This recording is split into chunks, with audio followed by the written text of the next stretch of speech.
பேரும் அல்லும்படி 6 முதல் 60% வரை ஆடி தள்ளுபடியுடன் சூப்பர் சரவணா ஸ்டோர்ஸ், சென்னை, மதுரை, கோவை.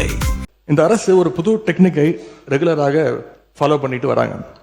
எதையாவது ஒன்று செய்யறதுக்கு முன்னாடி அந்த செய்தி இவங்களே லீக் பண்ணிடுறாங்க. உடனே அதற்கு எதிர்ப்பு பலமாக இருந்தால் உடனே ஒரு யூடியூன் போட்டு முதலமைச்சர் அவர்கள் கர்நாடகா போறார் அப்படின்னு வேளாண் துறை அமைச்சர் ஒரு பேட்டி கொடுக்கிறார். அப்புறம் அவரே அதை மறுத்து பேசுகிறார். அப்புறம் இன்னும் 2 அமைச்சர்கள் அதிகாரபூர்வமாக எந்த முடிவையும் நாங்கள் எடுக்கவில்லை என்று கூறுகிறார்கள். காவிரி விவகாரத்தை ரொம்ப கவனமாக கையாளணும். எந்த கட்சி ஆளுகிறது, எந்த கட்சிக்கு பெருமை, யாருக்கு பெருமைன்னெலாம் பார்க்கக்கூடாது. இது தமிழக மக்களுடைய பிரச்சனை அப்படின்னு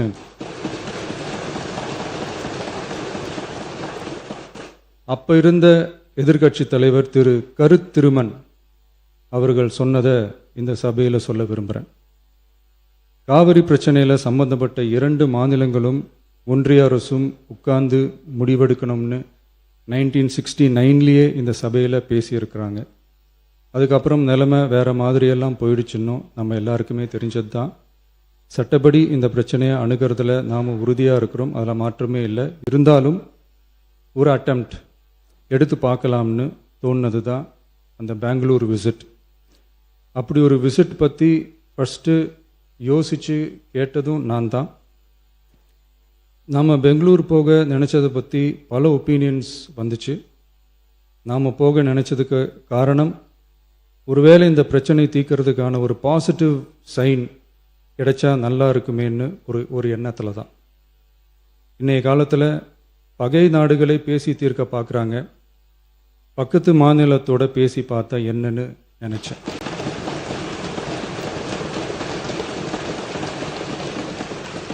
அதனால தான் அப்படி ஒரு அட்டெம்ப்ட் எடுக்க நான் ட்ரை பண்ணோம். ஒருவேளை அந்த அட்டெம்ப்டில் ஒரு அவமானம் நேர்ந்தால் என்ன செய்யன்னு சில பேர் கேட்டாங்க.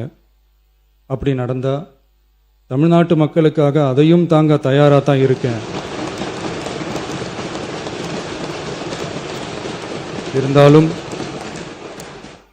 இருந்தாலும் நம்ம மேலே அன்பு காட்டின அத்தனை பேருக்கும் என்னோட நன்றிகள். இந்த காவிரி விவகாரம் பற்றி மாண்புமிகு நீர்வளத்துறை அமைச்சர் அவர்கள் உரிய விளக்கம் அளிப்பார். அதே மாதிரி காவிரி பிரச்சனையால் பாதிக்கப்பட்ட விவசாயிகளுக்கான அந்த இன்சூரன்ஸ் ப்ரீமியம் அரசே கட்டுறதை பற்றி கேட்டிருந்தாங்க. அதுக்கான விரிவான பதிலை மாண்புமிகு விவசாய அமைச்சர் அவர்கள் தருவார். அப்புறம் இந்த குறுவை சாகுபடிக்கு அந்த நிவாரண தொகுப்பு பற்றி எதிர்கட்சியிலேருந்து கேட்டிருந்தாங்க. அந்த குறுவை சாகுபடிக்கு அந்த நிவாரணம் ஏற்கனவே கொடுத்தாச்சு, வழங்கியாச்சு.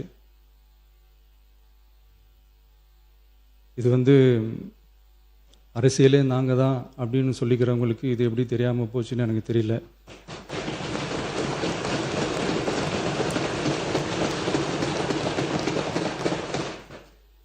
முன்ன பின்ன பேப்பர் படிச்சிருந்தா நாட்டில் என்ன நடக்குதுன்னு தெரிஞ்சிருக்கும். இன்றைக்கு தமிழ்நாடு விவசாயிகளுடைய வேதனைக்கு இந்த அரசு ஒரு சரியான தீர்வை காண வேண்டும்னு இந்த ஒத்திவைப்பு தீர்மானத்தை நாங்கள் இங்கே கொடுத்துருக்குறோம். இந்த ஒத்திவைப்பு தீர்மானத்தை கொண்டு வருவதற்கு 4 முக்கிய காரணங்கள் இருக்கின்றது. முதல் காரணம், மேகதாது அணை கட்டுற கர்நாடக அரசை தடுக்க இந்த அரசு என்ன நடவடிக்கை எடுத்திருக்கிறது என்று இந்த அவைக்கு நீங்கள் தெரிவிக்க வேண்டும். 2வது காரணம், முழு பயிர்க்கடன் தள்ளுபடின்னு நீங்கள் தேர்தலின் போது வாக்குறுதி கொடுத்துவிட்டு இன்றைக்கு ஆட்சிக்கு வந்துவிட்டு அரைகுறை தள்ளுபடி மட்டும் செய்வது ஏன்? 3வது காரணம், காவிரியில் தண்ணி வராத காரணத்தினால குறுவை சாகுபடி இன்னைக்கு மொத்தமாக இல்லாமல் போயிடுச்சு. இதற்கு தகுந்த நிவாரண தொகையை எப்பொழுது இந்த அரசு விவசாயிகளுக்கு கொடுக்க போகின்றது? 4வது காரணம், டெல்டா மாவட்டங்களை வறட்சி பாதிக்கப்பட்ட மாவட்டங்களாக அறிவித்து அங்கே இருக்கக்கூடிய விவசாயிகளுக்கு உரிய நிவாரணத்தை இந்த அரசு கொடுக்க வேண்டும். முதல்ல மேகதாது பிரச்சனையில் இருந்து என்னுடைய உரையை நான் துவங்குகின்றேன். தாவேக அரசு அமைஞ்சதிலிருந்து மேகதாது அணை கட்டுறதில் இதுவரை காட்டாத ஒரு வேகத்தையும் தீவிரத்தையும் இன்றைக்கு கர்நாடக அரசு காட்டி வருகின்றது. மேகதாது விஷயத்தில் ஒரு முறை மட்டும் பிரதமர்கிட்ட நம்முடைய முதலமைச்சர் அவர்கள் கோரிக்கை வச்சார். அடுத்து மேகதாது பிரச்சனையில இருந்து இந்த பேரவையில் ஜூன் 19ஆம் தேதி அன்னைக்கு இந்த அரசு ஒரு தீர்மானத்தையும் கொண்டு வந்தது. ஆனால் அந்த தீர்மானம் மட்டும் நிறைவேற்றினா போதாது, அனைத்து கட்சி தலைவர்களோடு சேர்ந்து டெல்லிக்கு செல்ல வேண்டும் என்று எங்களுடைய கழக தலைவர்கள் சொன்ன ஆலோசனையும் நான் இந்த அவையிலே பதிய வைத்திருக்கின்றேன். அப்பொழுதுதான் நாம் அனைவரும் இந்த விஷயத்தில் ஒற்றுமையாக இருக்கிறோம் என்பதையும் நாம் அவர்களுக்கு சொல்ல முடியும். இந்த இடைப்பட்ட காலத்தில் நாங்கள் சொன்னதையும் இந்த அரசு செய்யவில்லை. அனைத்து கட்சி கூட்டத்தை கூட்டணும்னு தொடர்ந்து வலியுறுத்தி கேட்டுக்கொண்டு வருகின்றோம். திராவிட முன்னேற்ற கழகம் மட்டுமல்ல, தமிழ்நாட்டில் இருக்கக்கூடிய அனைத்து கட்சியும் இந்த அனைத்து கட்சி கூட்டத்தை கூட்ட வேண்டும் என்று தொடர்ந்து வலியுறுத்தி வருகின்றார்கள். ஏன் கேட்டுக்கிறோம்னா, கர்நாடக முதலமைச்சரும் அந்த அரசும் மேகதாது விஷயத்தில் மிகவும் தீவிரமாக செயல்பட்டு வருகின்றார்கள். ஜூன் 11ஆம் தேதி ஒன்றிய நிதியமைச்சர் திருமதி நிர்மலா சீதாராமனை கர்நாடக முதலமைச்சர் அவர்கள் நேரில் பார்த்து மேகதாது அணை கட்டுவதற்கு நிதியுதவி வேண்டும் என்று கோரிக்கை வச்சிருக்கிறார். ஜூன் 12ஆம் தேதி ஒன்றிய ஜல்சக்தி துறை அமைச்சர் திரு CR பட்டீல் அவர்களை நேரில் பார்த்து மேகதாது திட்டத்திற்கு நீங்கள் ஒப்புதல் அளிக்க வேண்டும் என்று கோரிக்கை வச்சிருக்கிறார். ஜூலை 27ஆம் தேதி அன்றைக்கு நாடாளுமன்றத்தில் ஒன்றிய ஜல்சக்தி துறை அமைச்சர் இணையமைச்சர் மேகதாதுல அணை கட்ட தமிழ்நாடு, புதுச்சேரி மாதிரியான கீழ்ப்படுகை மாநிலங்கள், அதாவது லோவர் ரிப்பேரியன் ஸ்டேட்ஸ், அதனுடைய அனுமதி தேவையில்லை என்று கூறியிருக்கிறார். அதே நாள் ஜூலை 27ஆம் தேதி டெல்லியில் கர்நாடகத்தைச் சேர்ந்த அனைத்து கட்சி எம்பிக்கள் கூட்டத்தை கர்நாடக முதலமைச்சர் அவர்கள் நடத்தியிருக்கிறார். கர்நாடக அமைச்சர் திரு ராமலிங்க ரெட்டி, கர்நாடக அரசுடைய டெல்லி பிரதிநிதி, கர்நாடக அரசுடைய தலைமை வழக்கறிஞர், மூத்த அதிகாரிகள் எல்லாருக்கூடும் சேர்ந்து மேகதாது சம்பந்தமாக அந்த மாநில முதலமைச்சர் ஆய்வுக் கூட்டத்தையும் நடத்தியிருக்கிறார். எல்லாத்துக்கும் மேலே ஆகஸ்ட் 2ஆம் தேதி பெங்களூரில் அனைத்து கட்சி கூட்டத்தை கூட்டுறோம்னு கர்நாடக முதலமைச்சர் அனைத்து கட்சிக்கும் அழைப்பும் விடுத்திருக்கிறார். திரு சீதாராமையா, திரு பசவராஜ் பொம்மையா, திரு எடியூரப்பா, திரு குமாரசாமி, திரு வீரப்ப மொய்லி என 5 முன்னாள் முதலமைச்சர்கள் உட்பட அந்த முக்கியமான கூட்டத்தில் முக்கியமான தலைவர்கள் அனைவரும் அந்த கூட்டத்தில் கலந்து கொண்டிருக்கிறாங்க. கர்நாடக முதலமைச்சர் அந்த கூட்டத்தில் ஊடகங்களை சந்தித்து பேட்டியும் தெளிவாக கொடுத்திருக்கிறார். இப்படி அவங்க ஸ்டெப் பை ஸ்டெப்பாக ஒரு மாசத்துல பல நடவடிக்கைகளை தொடர்ந்து எடுத்துக்கிட்டு வராங்க. மாநில நலன் அப்படின்னு வந்தா அவங்க எப்படி அரசியல் வேறுபாடுகள் எல்லாம் பார்க்காம கடந்து மறந்து ஓரணியில் நிற்கிறாங்களோ, அதே போல நாமளும் நம்முடைய ஒற்றுமையை கர்நாடக அரசுக்கும் ஒன்றிய அரசும் காட்ட வேண்டும் அப்படின்னு தான் நாங்கள் அனைத்து கட்சி கூட்டத்தை தொடர்ந்து கூட்ட வேண்டும் என்று எங்களுடைய கோரிக்கையை வச்சிருக்கிறோம். விவசாயிகள் மேல அக்கறை உள்ள ஒரு அரசு இதையெல்லாம் கேட்காமல தானாகவே செய்ய வேண்டும். மாண்புமிகு சட்டமன்ற எதிர்க்கட்சி தலைவர் சிறப்பு கவன ஈர்ப்பு தீர்மானத்தில் தாங்கள் குறிப்பிட்டுள்ள அந்த செய்திகளை பற்றி மட்டும் நீங்கள் இங்கே பேச வேண்டும். விரிவாக விளக்கமாக பேசுவதற்கு மானிய கோரிக்கைகள்லாம் வருகிற போது நீங்கள் பேசிக்கொள்ளலாம். இப்போது உங்களுடைய கடிதத்தில் குறிப்பிட்டுள்ள எந்த விதியின் கீழ் நீங்கள் கொடுத்தீர்களோ அதை நான் மாற்றி சிறப்பு கவன ஈர்ப்பு தீர்மானமாக எடுத்துக்கொண்டிருக்கிறேன். சுருக்கமாக நீங்கள் கடிதத்தில் சொல்லியுள்ள அந்த பிரச்சனையை மட்டும் நீங்கள் பேசும்படி கேட்டுக்கொள்கிறேன். ஏன் அனைத்து கட்சி கூட்டத்தை கூட்ட மறுக்கிறீர்கள் என்பதுதான் சிம்பிளாக நான் கேட்கக்கூடிய கேள்வி. நாம தொடர்ந்து அழுத்தம் கொடுத்த பிறகு இப்பொழுது ஜூலை 28ஆம் தேதி அன்னைக்கு பிரதமருக்கு 2வது கடிதத்தை நம்முடைய முதலமைச்சர்கள் எழுதியிருக்கிறார். எங்களுடைய தலைவர் முதலமைச்சராக இருந்தப்போ தமிழ்நாட்டுடைய பிரச்சனைகளுக்காக கடிதங்கள் எழுதினதை விமர்சித்து இப்போ இங்கே இருக்கக்கூடிய முதலமைச்சர் அவர்கள் என்னென்ன பேசியிருக்கிறார் என்பதை இங்கே கொஞ்சம் ரீவைண்ட் செய்து நீங்கள் பார்க்க வேண்டும். முதலமைச்சர் பேச்சை தான் இங்கே நான் அவை குறிப்பில் குறிப்பிட விரும்புகிறேன். அதை நீக்க மாட்டீங்க அப்படின்னு நான் நம்புகிறேன். ஸ்டாலின் அவர்கள் அப்பப்போ எந்திரிச்சு கடிதம் எழுதிட்டு தூங்க போயிடுவார், அவ்வளவுதான், அது அப்படியே கிடக்கும். மானே தேனே பொன்மானே இப்படி கடிதம் எழுதுறது எல்லாம் இனிமே வேலைக்கு ஆகாது. நான் திரும்ப ஏற்கனவே சொல்லிட்டேன். அப்புறம் நீங்கள் பேசியதை அவை குறிப்பில் நீக்க வேண்டியது வரும். நீங்கள் கொடுத்திருக்கிற விதியை நான் சிறப்பு கவன ஈர்ப்பு தீர்மானமாக எடுத்துக்கொண்டிருக்கிறேன். நீங்கள் கொடுத்து தான் பேச வேண்டும். அதெல்லாம் பேசுவதற்கு உங்களுக்கு மானிய கோரிக்கைகள் வருகிறது. மற்ற சமயத்தில் இப்போது அதை அனுமதிக்க இயலாது. கவன ஈர்ப்பில் விதிகளின்படி எந்த பொருள் குறித்து நீங்கள் கவன ஈர்ப்பு கொடுத்து சிறப்பு கவன ஈர்ப்பு கொடுத்திருக்கீங்க அதை குறித்து மட்டும்தான் பேச வேண்டும். மீதி விஷயங்களை பேசுவதற்கு நான் அனுமதிக்க மாட்டேன். தேவையற்ற சர்ச்சையும் எதை நோக்கி போக வேண்டும் என்று இந்த தமிழ்நாடு விரும்புகிறதோ அதை நோக்கி மட்டும் போங்கள். இங்கே வந்து இதை ஒரு பெரிய அரசியல் இருக்கு. நான் இல்லை கேளு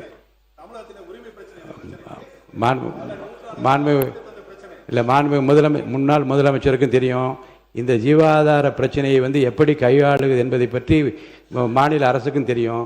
இங்கே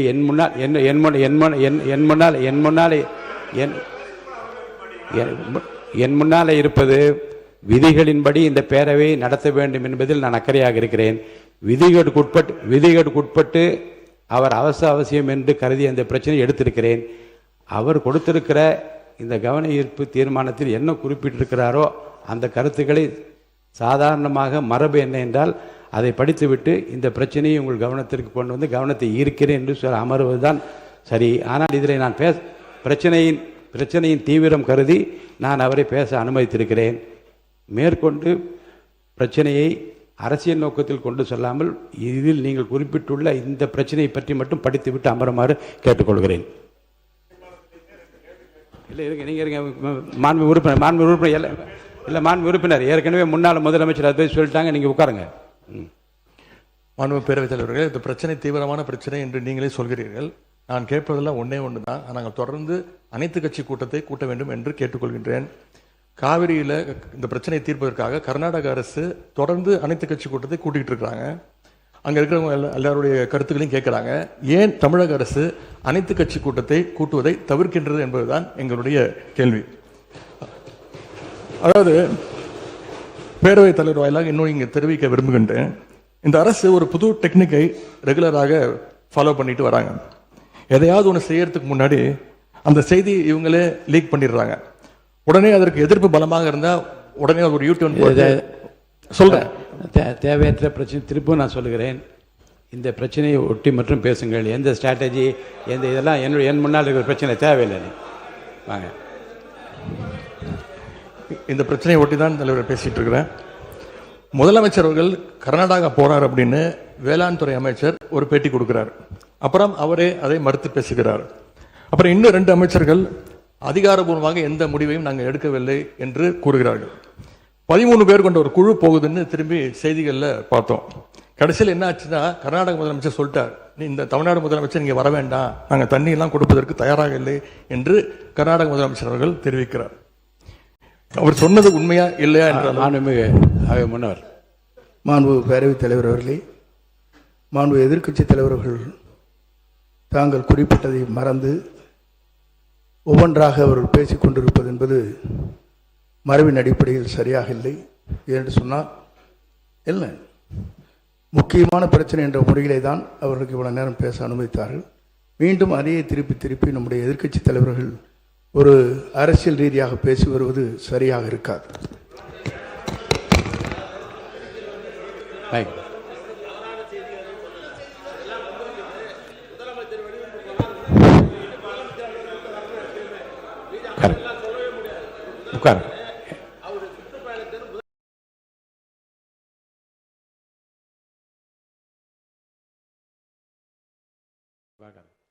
மாண்பு எதிர்க்கட்சி தலைவர்களுக்கு மீண்டும் சொல்கிறேன், சுருக்கமாக அரசின் கவனத்தை ஈர்த்து அமர்வதுதான் மரபும் விதியும். அந்த அடிப்படையில் உங்கள் பேச்சை நீங்கள் முடித்துக் கொள்ளுமாறு அன்போடு கேட்டுக்கொள்கிறேன். தவறாக எதுவும் பேசவில்லை. இல்லை, தவறு சரி. அனைத்து கட்சி கூட்டத்தை கூட்டப் போகிறீர்களா இல்லையா, எப்பொழுது கூட்டப் போகிறீர்கள்?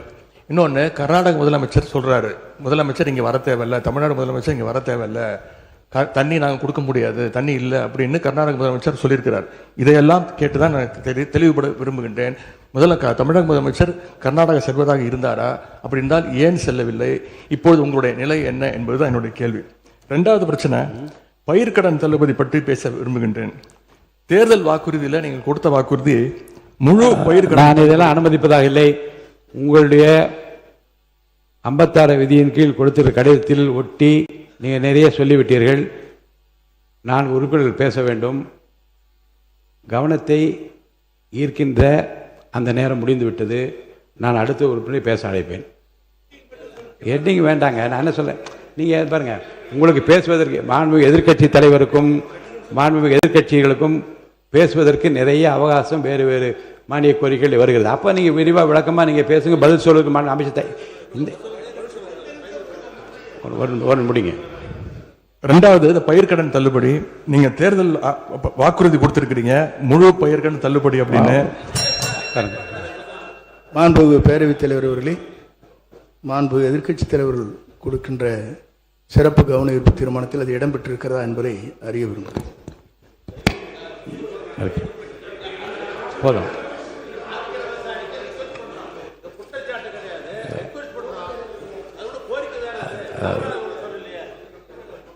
பாருங்க, கவனத்தை ஈர்க்கின்ற அந்த பிரச்சனை மாறி இது வேறு வேறு திசைகளிலே செல்லுமானால் எந்த பிரச்சனைக்காக இதை அனுமதித்தேனோ அந்த பிரச்சனை நிறைவேறாது.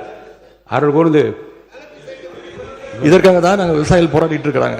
நீங்கள் பயிர்க்கடன் தள்ளுபடி முழுமையாக கொடுப்போம்னு சொன்னீங்க, கொடுக்கல. இதையும் சேர்த்து தான் அங்கே விவசாயிகள் இங்கே போராட்டத்தில் ஈடுபட்டு இருக்கிறாங்க. எவ்வளவு டைம் தேவைப்படும் அப்படின்னு சொல்ல வேண்டும்.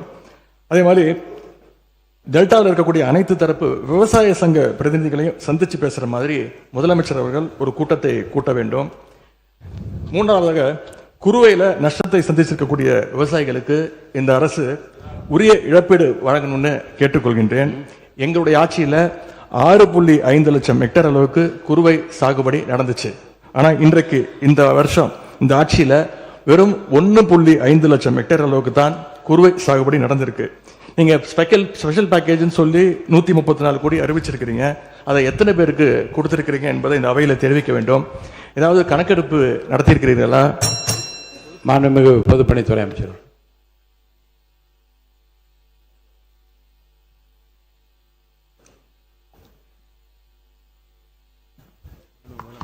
மாண்புமிகு முதலமைச்சர் அவர்கள்.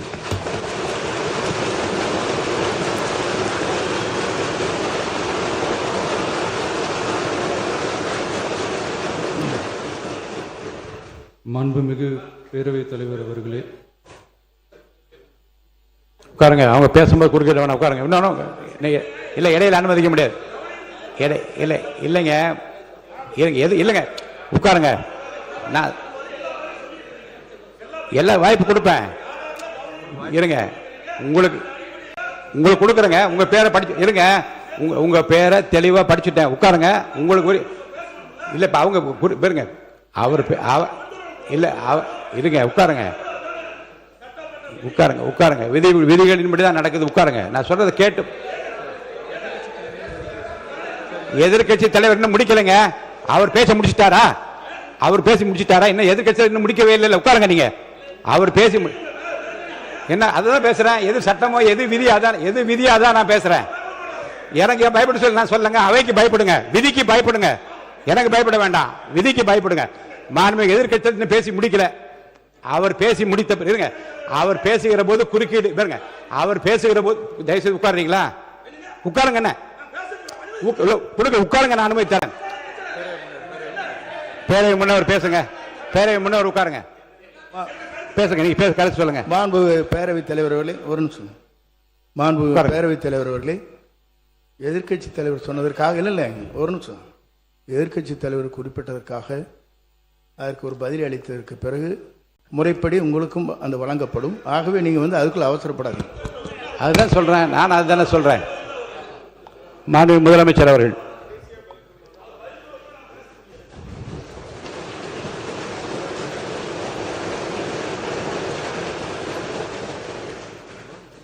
மாண்புமிகு பேரவைத் தலைவர் அவர்களே, காவிரி விவகாரத்தில் எதிர்கட்சி சில விவரங்களை கேட்டிருக்கிறாங்க. காவிரி நமக்கு உயிர் ஆதாரம், நம்மளோட உணர்வு ரீதியான ஒன்று. அதனால் அதை வச்சு அரசியல் பண்ணுற எண்ணம் துளி கூட நம்ம அரசுக்கு இல்லை.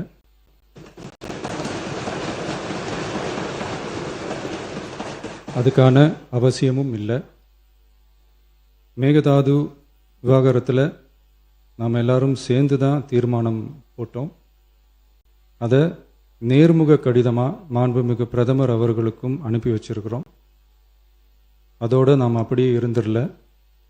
ராஜ்யசபாவில் ஒன்றிய ஜல் சக்தி துறை இணை அமைச்சர் மேகதாது அணை பற்றி முழு விவரங்களை குறிப்பிடலைன்னு தெரிஞ்சதும் காவிரி நடுவர் மன்றத்தின் இறுதி தீர்ப்பு மற்றும் மாண்புமிகு சுப்ரீம் கோர்ட் தீர்ப்பு சம்பந்தமான விதிகள் மற்றும் பத்திகளை கோட் பண்ணி மேகதாது திட்டத்துக்கு எந்த விதமான சட்டபூர்வமான அனுமதியோ நிர்வாக அனுமதியோ வழங்கக்கூடாதுன்னு மாண்புமிகு பிரதமர் அவர்களுக்கு அடுத்த நாளே நேர்முக கடிதம் எழுதினோம்.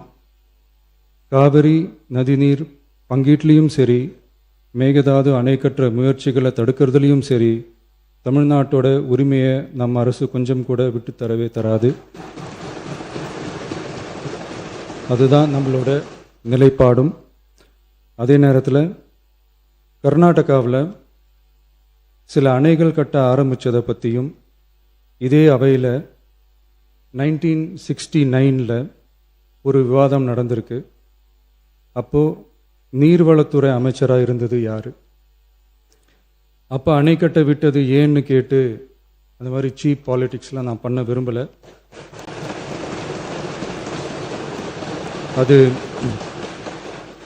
அது நம்ம நோக்கமும் இல்லை.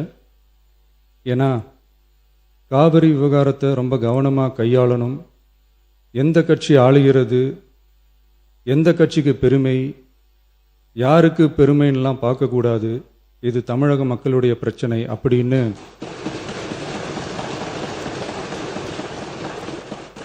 அப்போ இருந்த எதிர்க்கட்சி தலைவர் திரு கருத்திருமன் அவர்கள் சொன்னதை இந்த சபையில் சொல்ல விரும்புகிறேன். காவிரி பிரச்சனையில் சம்பந்தப்பட்ட 2 மாநிலங்களும் ஒன்றிய அரசும் உட்கார்ந்து முடிவெடுக்கணும்னு 1969 இந்த சபையில் பேசியிருக்கிறாங்க. அதுக்கப்புறம் நிலைமை வேறு மாதிரியெல்லாம் போயிடுச்சுன்னும் நம்ம எல்லாருக்குமே தெரிஞ்சது தான். சட்டப்படி இந்த பிரச்சனையை அணுகிறதுல நாம் உறுதியாக இருக்கிறோம், அதில் மாற்றமே இல்லை. இருந்தாலும் ஒரு அட்டெம்ப்ட் எடுத்து பார்க்கலாம்னு தோணுனது தான் அந்த பெங்களூர் விசிட். அப்படி ஒரு விசிட் பற்றி ஃபஸ்ட்டு யோசித்து கேட்டதும் நான் தான்.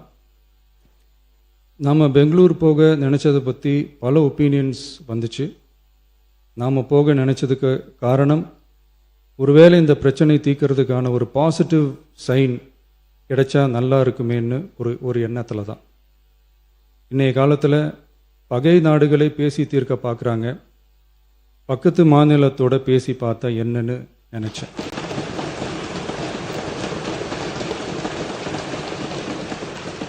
அதனால தான் அப்படி ஒரு அட்டெம்ப்ட் எடுக்க நான் ட்ரை பண்ணோம். ஒருவேளை அந்த அட்டெம்ப்டில் ஒரு அவமானம் நேர்ந்தால் என்ன செய்யன்னு சில பேர் கேட்டாங்க. அப்படி நடந்தால் தமிழ்நாட்டு மக்களுக்காக அதையும் தாங்க தயாராக தான் இருக்கேன்.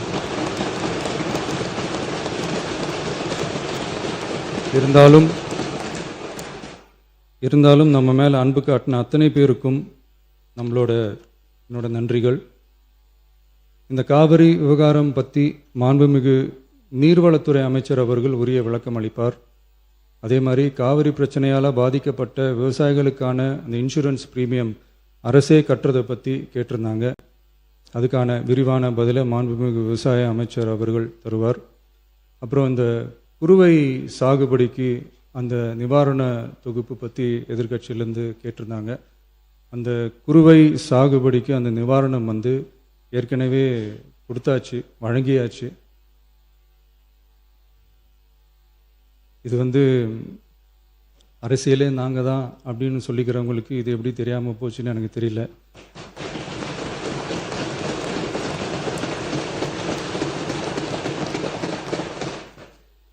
முன்ன பின்ன பேப்பர் படிச்சிருந்தா நாட்டில் என்ன நடக்குதுன்னு தெரிஞ்சிருக்கும்.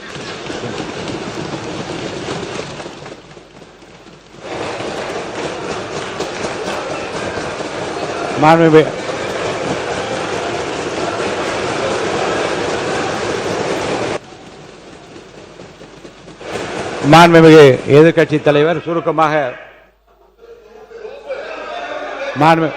கொஞ்சம் அமைதியா இருங்க. மாண்புமிகு எதிர்க்கட்சி தலைவர் பேசுவதற்கு நீங்க அமைதியா இருங்க. நீங்களே இப்படி பிரச்சனை பண்ணா எப்படி? அமைதியா இருங்க, அவங்க பேசணும் சுருக்கமாக. பேரவைத் தலைவர் அவர்களே, ஸ்பெஷல் பேக்கேஜ்னா நீங்கள் கொடுத்தது 134 கோடி கொடுத்தீங்க. அது அனைத்து அரசுலையும் கொடுக்கறக்கூடிய ஸ்பெஷல் பேக்கேஜ் தான். இப்போ வறட்சி நிவாரண நிதி அவங்க கேட்குறாங்க. இது ரெண்டுத்துக்கும் வித்தியாசம் தெரிஞ்சுக்க வேண்டும். இது வெறும் டெய்லி காலைல பேப்பர் படித்தா மட்டும் பத்தாது. அங்கே அனைத்து கட்சி கூட்டத்தை கூட்டி அனைத்து விவசாயிகளோடையும் போய் கலந்து பேசி அவங்களுடைய கோரிக்கைகள் என்னன்னு நீங்கள் தயவுசெய்து கேட்டுக்கொள்ள வேண்டும். அதே மாதிரி அதே முன்னர் மாண்புமிகு இதெல்லாம் மன்னிக்கணும். மாண்புமிகு எதிர்க்கட்சி தலைவர்கள் இப்போது வறட்சி நிவாரணத்தை பற்றி சொன்னார்கள். செப்டம்பர் இறுதி வரையிலும் பார்த்துவிட்டு தான் வறட்சி நிவாரண பணிகளை ஆற்றுவது வழக்கம். அவை அதை குறிப்பிட விரும்புகிறேன். மாண்புமிகு பேசுங்க. மாண்புமிகு எதிர்க்கட்சி தலைவர், பேரவைத் தலைவர்களே, அவரை பேச அனுமதிங்க. நீங்களே இப்படி பண்ணா இப்படி? நீங்க மாண்புமிகு எதிர்க்கட்சி தலைவர் சுருக்கமா முடிச்சு. தலைவர்களே, நாங்கள் இன்னொன்று திரும்பி கேட்பது தான், கர்நாடகாவில் அவங்க அனைத்து கட்சி கூட்டத்தை கூட்டி முன்னாள் முதலமைச்சர்லாம் வர சொல்லி அவங்களுடைய கோரிக்கைகள்லாம் கேட்டுக்கிட்டு இருக்காங்க, தொடர்ந்து கேட்டுட்டு இருக்காங்க. இந்த தாவேக அரசு ஏன் அனைத்து கட்சி கூட்டத்தை கூட்டுவதற்கு என்ன உங்களுக்கு பயம், என்ன உங்களுக்கு தயக்கம் என்பதை நான் கேட்டுக்கொள்ள விரும்புகின்றேன். அதே மாதிரி குறுவை பாதித்த சம்பவம் இன்னைக்கு கேள்விக்குறியாக நிலையில விவசாயிகளுடைய தொடர் கோரிக்கை டெல்டா மாவட்டங்களை வறட்சி பாதித்த மாவட்டங்களாக அறிவித்து அதற்கான உரிய நிவாரணங்களை அவங்க தொடர்ந்து கேட்டுட்டு இருக்கிறாங்க. எனவே அதையும் இந்த அரசு செய்ய வேண்டும் என்று கேட்டுக்கொள்கின்றேன். நன்றி. மாண்புமிகு உறுப்பினர்